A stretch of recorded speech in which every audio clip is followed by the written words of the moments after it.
একজন শিল্পী যিনি রং তুলির আঁচড়ে অন্যের জীবনে আনন্দের ছবি এঁকেছেন, কিন্তু আজ সেই শিল্পীর নিজের জীবনটাই যেন মুছে যেতে বসেছে।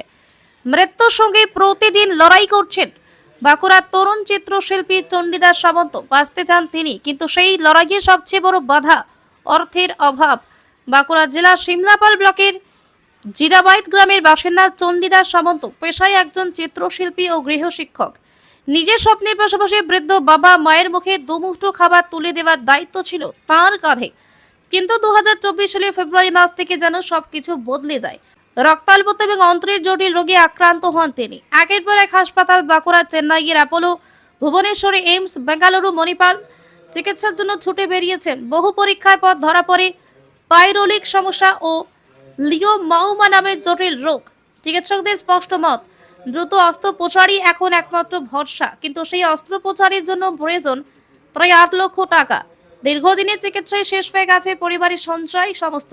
আজ অসুস্থতার কারণে কাজ করার ক্ষমতা হারিয়েছেন চণ্ডীদাস। বাড়িতে রয়েছেন 80 বছরের শারীরিকভাবে প্রতিবন্ধী বাবা এবং 67 বছরের অসুস্থ মা। পরিবারের একমাত্র উপার্জনকারী আজ নিজেই অসহায়।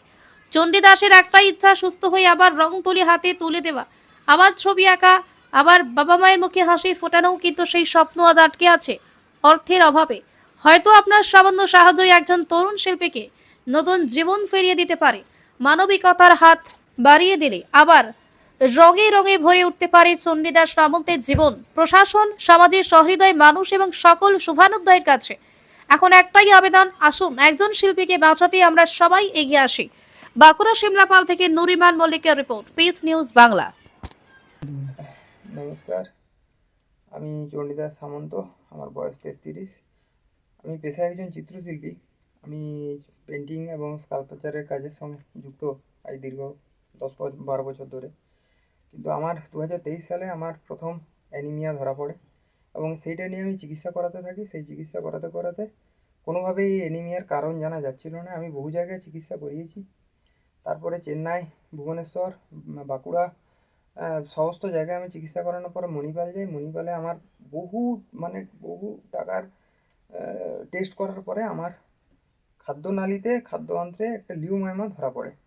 সেই লিওমাইমাটা ডাক্তারবাবুরা অপারেশন করার পরামর্শ দেন। ওরা মনে করেন যে এটার জন্যই হয়তো অ্যানিমিয়াটা হচ্ছে। সেই মুহূর্তে ওটার বাজেট দিয়েছিল ওনারা 8 লক্ষ টাকা। এবার আমি সেটা করাতে পারিনি তখন। আমি অনেক জায়গায় ছুটাদৌড়া করেছি ওই অপারেশনটা করানোর জন্য, কিন্তু আমার পক্ষে টাকা জোগাড় করা বা ওই অপারেশনটা করিয়ে ওটা সম্ভব হয়নি। এখন বর্তমানে আমার আর্থিক অবস্থা অত্যন্ত, মানে কি বলবো, একদমই আমি নিঃশেষ হয়ে গেছি চারদিকে ছুটাদৌড়া করে। এবং আমার বাড়িতে বৃদ্ধ বাবা 80 বছরের এবং বয়স্ক বৃদ্ধা মা 66 বছরের আছে। ওনারাও বয়সের ভারে ভারাক্রান্ত, কর্মক্ষম। তো আমি একমাত্র উপার্জনকারী ব্যক্তি ছিলাম বাড়ির। হ্যাঁ, এখন আমি সম্পূর্ণভাবে 2023 সালের নভেম্বর মাস থেকে আমি সম্পূর্ণ মানে রোগাক্রান্ত হয়ে বাড়িতে বসে আছি, চিকিৎসা করানোর জন্য ছুটে বেড়াচ্ছি। যত তাড়াতাড়ি আমার এই অপারেশনটি করাতে পারবে তত তাড়াতাড়ি হয়তো আমি সুস্থ হয়ে আমার নিজের জায়গায়, আমার বাবা মার কাছে, ফ্যামিলির কাছে, সবার কাছে আমি নিজের কাজের জায়গাতে ফিরে আসতে পারবো। তো প্রত্যেকের কাছে আমার একটি অনুরোধ, যাতে যদি সম্ভব হয় আপনাদের সাধ্যমতো এই ব্যাপারটা একটু দেখবেন আর সাহায্য করলে খুবই ভালো হয়। এমনিতে সোশ্যাল মিডিয়ায় জিনিসটা ছড়িয়ে আছে, কিন্তু বিশেষ অসুবিধার কারণে অনেকেই সাহায্য করতে পারছেন, আবার পারছেন না। তো দেখবেন যদি সেভাবে সম্ভব হয়, যদি টাকার সংস্থান কিছু হয়েছে, আরও কিছু হলে আমি দ্রুত এই চিকিৎসাটা করাতে পারবো এবং অপারেশনটি করাতে পারবো। আমি রওনা দেবো অপারেশনটি করার জন্য। একটু দেখবেন এই ব্যাপার। পিস নিউজ বাংলা, সত্যের পক্ষে, শান্তির পথে।